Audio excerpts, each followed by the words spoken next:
باپ، میرے 4 بچے ہیں۔ ایک نے ایم بی اے کی ہے، دوسرے نے انجینئرنگ کی ہے، تیسرے نے پی ایچ ڈی کی ہے اور چوتھا چور ہے۔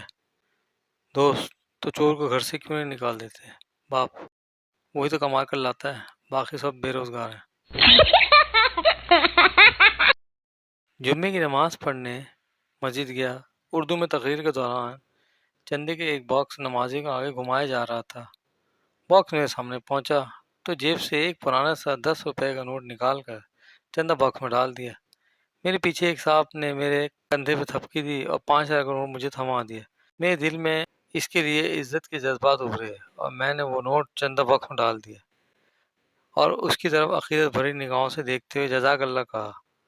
اس شخص نے میرے کان میں آہستہ سے کہا، احتیاط کیا کریں، یہ نوٹ آپ کی جیب سے گر گیا تھا۔ 2 دوست بہت چالاک تھے۔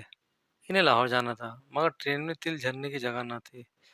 رات کے وقت انہوں نے شور مچا دیا کہ بوگی میں سانپ نکل آیا ہے۔ تمام مسافر خوف کے مارے ڈبے سے اتر گئے۔ دونوں دوست جلدی سے ٹرین میں سوار ہوئے اور برتھ پر سو گئے۔ جب ان کی آنکھ کھلی تو سامنے قلی کھڑا تھا۔ انہوں نے اس سے پوچھا، بھائی صاحب کیا لاہور آ گئے؟ قلی حیرت سے، لاہور؟ جناب، رات اس ڈبے میں سانپ گھس آیا تھا، اس لیے ڈبہ ٹرین سے کاٹ دیا گیا تھا۔